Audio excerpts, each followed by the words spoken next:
我觉得这才是岛屿生活啊，各位。好，看看我穿的，就是一个夏天感。OK， 走吧。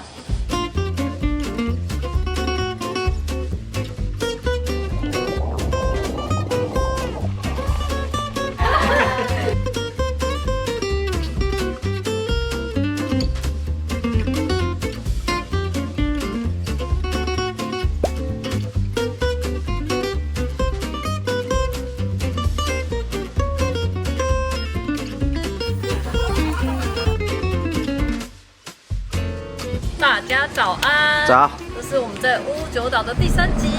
哦，明天就要坐飞机回家，但是乌九岛我们竟然只玩了不到一半。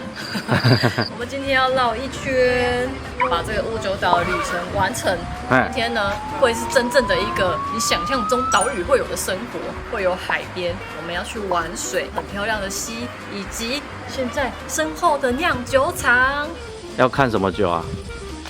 这里是乌九岛酿酒的地方，它里面有很多种酒，有 Sangria、威士忌、烧种、烧酎、烧种即是。烧酎的这种做法呢，最早就是在九州南部，就是我们现在在的地方，就从这里出去了。山上的水我们都是亲自喝过，后来都没有用过滤器，直接喝，超好喝。那这酒一定很棒。导览时间到了，冰柜。这间酒厂全名叫本方酒造乌九岛传承藏，他们用的是乌九岛本岛中的番薯，加上被称作超燃水的天然水源，可以参观实际酿造过程，而且参观无料。九州南部可是烧酎的发源地，很多人慕名而来。虽然烧酎跟清酒一样都用米当原料，但制作方式完全不同。烧酎还会加入各种在地的风味素材，比如地瓜、紫苏、燕麦等等，风味更浓，更有地方特色。导览员小姐超级亲切，不止图文并茂，讲得超仔细，遇到太专业的日文还会贴心等我们查翻译，完全不用担心听不懂。除了烧酎之外，这里还有威士忌的储藏设施，那个酒标真的太有气势了，整个空间弥漫着浓浓的威士忌香气，光闻还会觉得有点微醺。我们一边聊一边参观，不知不觉就快1个小时。最后一定要去他们的商店逛逛，适合乌九岛限定的特别酒款，各位在产地买到赚到啊！现在试喝的是这一罐有泥煤味的，是吗？也不是泥煤味，他是说烟熏，烟熏跟泥煤又不太一样。这个人昨天来的时候说他不会买酒哦，他说我最常没有来要买酒啊。你们就不要操作。然后现在我带不回去啊。问他说还没买，我只是觉得一定会买。我刚问他说，还是我来开，你好像比较有兴趣这样。我要所以等下就换 Amber 开了，我就不开车了。由于我现在是驾驶，所以他们给了我一个这个天使猫猫贴纸，说，我是驾驶，我不会喝。Good girl, thank you. No, drink, no drive. Please。好的，我们结束了，谢谢这个可爱的姐姐介绍，我们也买得很开心。我买了 Sangria， 也买了 Sangria， 然后你这个是烧酎。对，然后安耶好可爱。Thank you， 好棒好棒。买完酒了，驾驶换人。我是有认证过的安全驾驶哦。然后有点好笑，本来只打算来这里半个小时就要走了，结果喝得太开心了，因为实在太好玩了。这里从一开始介绍那个介绍的地方就很有味道，然后最后到那个很多橡木桶那里，哇，那个好香哦。充满着威士忌味，威士忌味的橡木桶的味道，真的好幸福哦。我刚一进去就觉得说，如果我家可以24小时都这个味道就好了。本来我想说今天开车就是不要喝了，让你们好好试，结果就是没有啊，你完全不了解自己。对啊，而且我去过不同的酒厂，我去过北海道的，然后还有那个我们上次去越后汤泽后面那个酒厂，我觉得每一间的氛围都不一样。然后这间真的是很南方人的热情，而且他们就是很自豪，就是他们好像1960年开业到现在，很想把这个东西传承过去。每个 Google 上面的评论都是赞誉有加，说他们超爆热情，玩得很开心。不错，他肚子饿了，走，吃饭。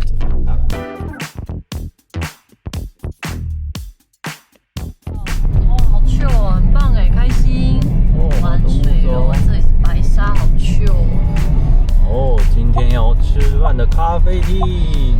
好分了Pondo。La Pondo。La Pondo。今天不能拍摄哎。好，那就不要拍。咖啡厅结束了，外面好漂亮。简单吃一下。接下来我们已经到了比较西边了，等一下要从西南往西北走，就是五九道比较原始的西部林道，有26公里，有可能会遇到一些生物，那我们就慢慢开。大川瀑布。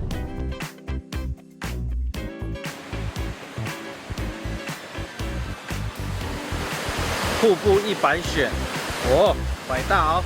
到了下车1分钟的大瀑布大川，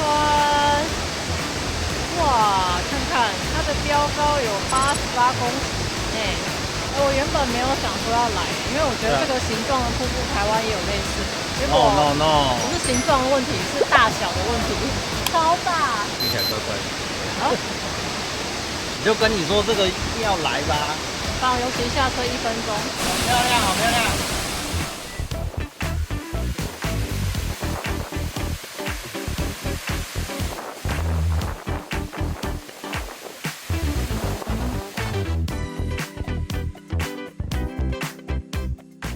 哎，这景点要干嘛？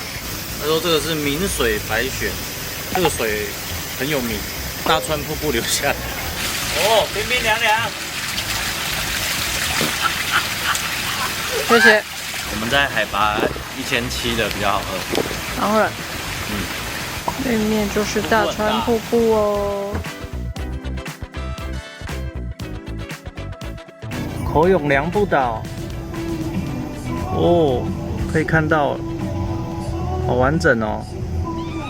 乌九猴你好，小 baby。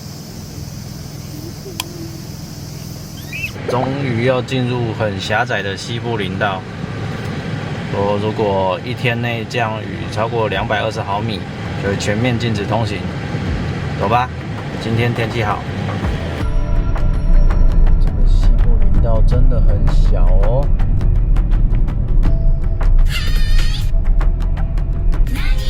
什么啦？哇，好大只的鹿，它有脚哎！小声一点，小声一点。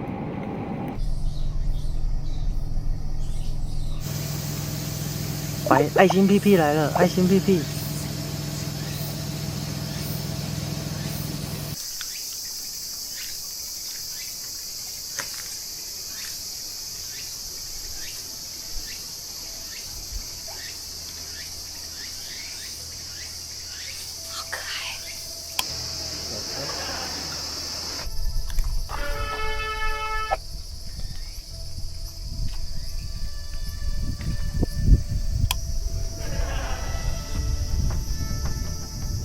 它完全不理我们。好可爱哦，好像狗哦。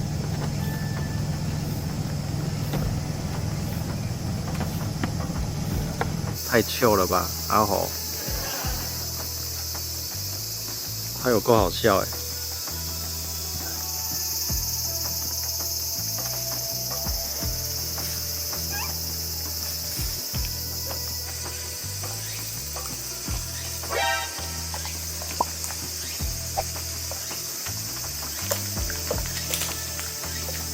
哎，看到一只躲在森林里休息的。Hello， 你好啊，哎呦，抱歉哦，吵到你咯。OK。哇，他其实蛮帅的。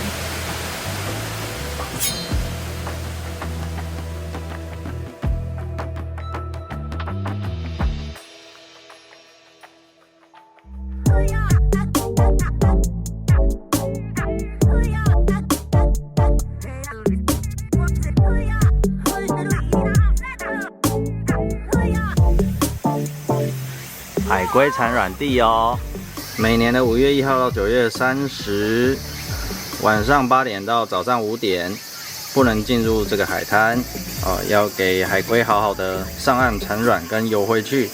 来，到了永田海滨哦，这一个很大的沙滩，长1公里，由3个沙滩组成，然后是日本海龟最多会上岸产卵的地方。赤蜥龟的种类是最多的。这个沙滩呢，我听说是那个玄武岩风化的，因为那个乌九岛啊上面很多玄武岩，然后风化的沙滩，所以它的颜色偏黄，跟一般的白沙不太一样，再黄一点点。其实这附近的海域，如果玩深潜的话，也会遇到海龟。我就想说要下去看看，说不定近海可以看到，但好像机会不高。我要来之前，昨天的民宿老板就有跟我说，这边的海其实没有很安全，落差比较大，没有一定的游泳的水感的话，不要随便下水。哦，超轻哎，超轻！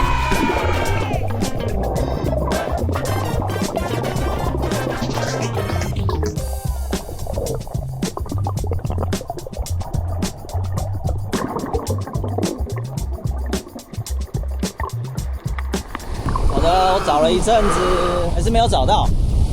可能他们只上晚上的班，白天不上班。那流还是有点强，所以没有游太出去。好啦，差不多要回去了。刚刚下去游了大概半个小时，然后下面都是沙地啊，下去水很清，然后沙地很大一片哎，哇！然后旁边可以冲洗，我冲洗一下，走咯。哦。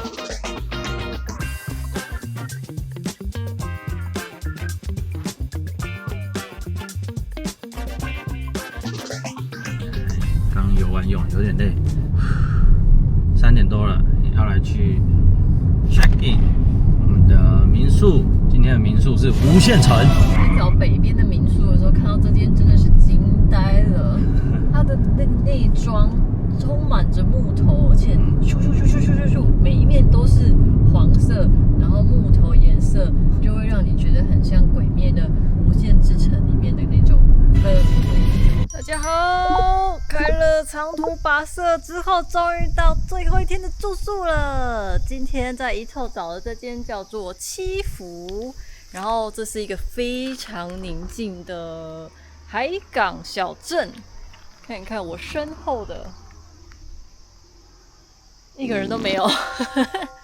这个民宿的外观也非常有七福神，不对，也非常有无限城的感觉。整个是用很深色的木头做成的，然后它会这么古色古香跟木头包覆，有一个很大的原因是因为这一栋房子已经快要100年了。这里是入口，入口就会先看到一个非常陡峭的楼梯，这感觉它的楼梯洞口跟这个台阶应该就是以前的比例，因为以前就是比较没有在管那个人体工学，所以它的一阶都蛮高的。这边左右都是房间，然后这个门进去之后会有厨房跟客厅，还有公共空间。这个空间超级大，卫浴这里也是卫浴，然后这里有3间的马桶。这是第2个楼梯，楼梯上去就是我们的房间。然后不晓得看不看得出来，这个地板是斜的，这边比较高，往那边斜去，超级无限的感觉。到这边就是榻榻米了，然后左右都是帐子门。那这个空间是我们今天的房间。いらっしゃいませ。哎，你在干嘛？我在画室内设计图。有人在发柜耶！我们3个人，他给我们蛮大的空间，然后上面看天花板超级厚，柱跟柱这个梁上都会有做这个装饰木雕，所以才会很有无限城的感觉，非常的昏暗啊。最后这里有一区，就一个过道空间，他把它拿来做一个洗手台给我们使用。然后再继续导览。这里超大，可能都是房间吧，就没有去开。然后这个楼梯就是刚刚入口上来的，所以这里可以形成一个回圈。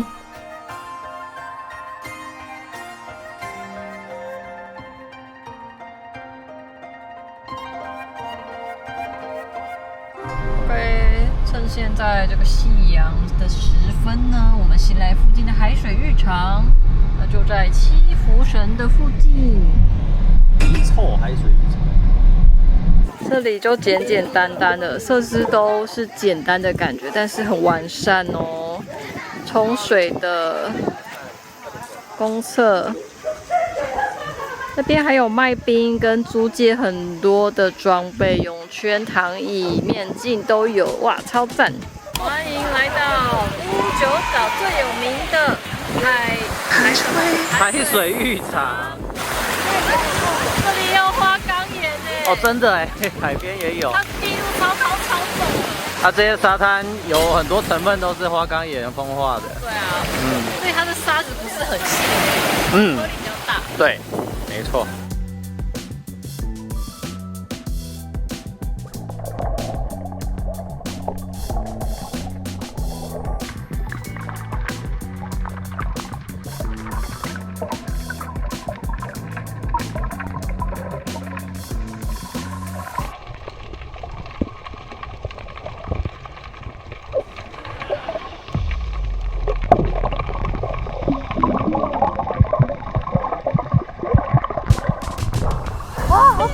回去了，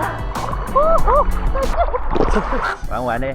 这边的设施真的很棒，它很欢迎你来玩水的感觉，冲水的、很凉的，然后还有这些吃的、住的，很赞。肚子饿了。吃汉堡喽！这一个小镇很有那种玩水的度假感。耶，玩完水就有汉堡吃了。这间汉堡虽然是在这么没有人的地方，但是它超级红的。我们昨天发现这个地方有一间餐厅，老板说他1个月只来开1天，一天就是今天。对，然后他会在 Instagram 上面公告他开的时间跟限制几位，而且它不一定是中午哦，有时候早餐、中午、晚餐就很随性，每次的餐也不一样。所以我们订到。对，今天刚好订到。哇哦，汉堡日，好饿！哇妈喏，都只有。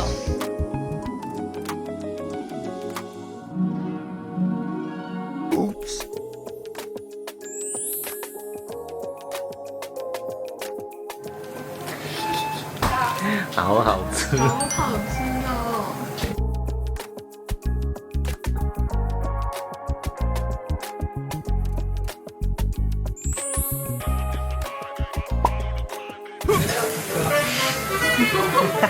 尴尬，尴尬。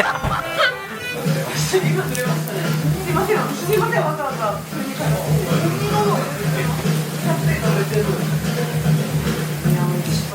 Definitely Taipei,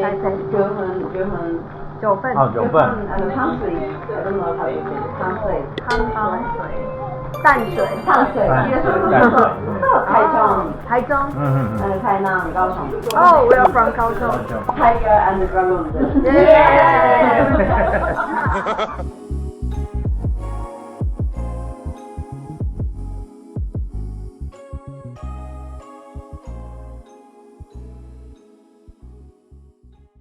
我们今天呢，就是一连串的巧合跟开心。这间店是昨天晚上找的，然后找到之后呢，发现这个的联系者，他竟然是我们今天住的饭店的负责人、老板或是负责人，然后他就邀我们来一起来他们这个 after party 还是什么的，就是他们今天有一个 barbecue 的烤肉聚会，然后就突然过了一个很高中生的夏日烤肉，还在那边玩烟火，他们都超热情。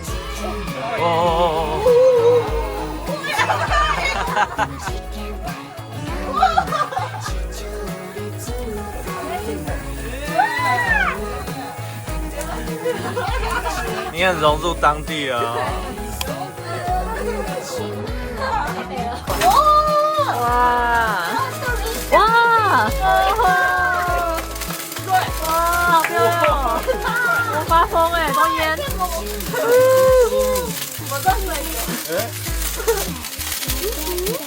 入ってる。お、入ってる？入ってなくない？入ってる。哎，没有，我们根本不在里面，我们根本不在里面的。是哦，没有。要这样，要这么高度才有。耶！他们很不像日本本岛的人，就是他们就是南方人的个性，就是超级热情，然后就是来呀来呀，然后给的情绪价值非常高。我拿什么公司普月的照片给他们看，哇，好漂亮哦，いい天気だ，哇，可愛い。感觉来这边好疗愈哦。然后他们还说啊，竟然没有来潜水，你们在搞什么？下次来潜水，非常的开心的一天。明天要坐飞机了，那我们就明天早上见，拜。大家早安，这是我们在乌九岛的最后一天，等一下就要搭飞机去直升，搭飞机去福冈，然后转机回高雄了。但是呢，我们非常的利用时间，因为我们真的太爱这个岛了，不能没有去到以下的地方，就是我们要去第一天住的安房，买一个乌九岛限定的水瓶。哎呦，买到喽！哦，乌九岛限定图案。乌九岛限定图案。哇，有我们登的1936的工资普月，还有乌九岛。开了大老远为了买这个。好，最后要上飞机前来这个地方，这个地方就时间不够，不然我本来要来的是一个在地的秘境，一个在地人会玩水的渔港——福川渔港。这里的旅游书也都不会报这边，是我无意间找到的，超级轻哎，这都可以直接拍一张照当封面了，很浅很安全哎，浪又被挡在外面。出国也是要找秘境啊，你也能到的一日秘境，又被我找到一个福川渔港，赞！像一个阿伯在路边念东念西的，对啊。拜拜福川，下次见。什么啦？这个是要去木工厂的路上。到了，好可爱哦！这个房子也好可爱哦。咦。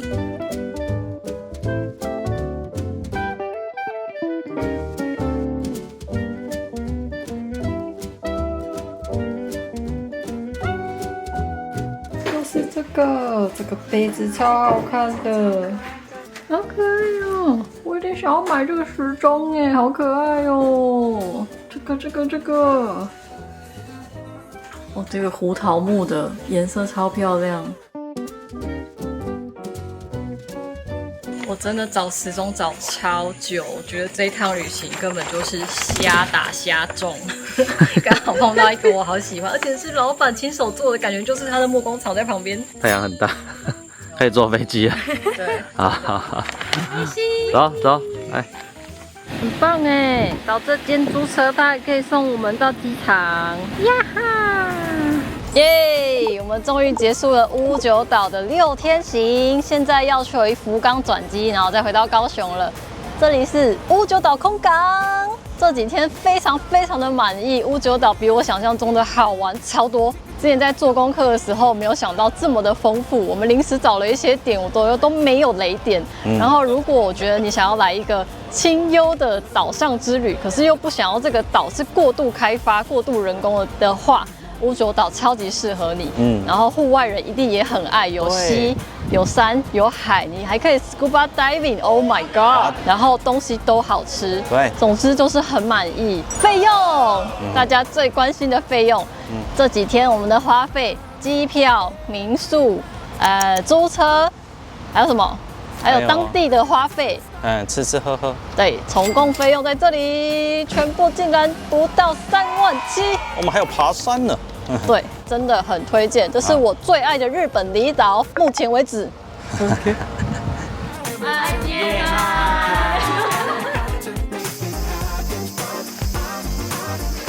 跑了。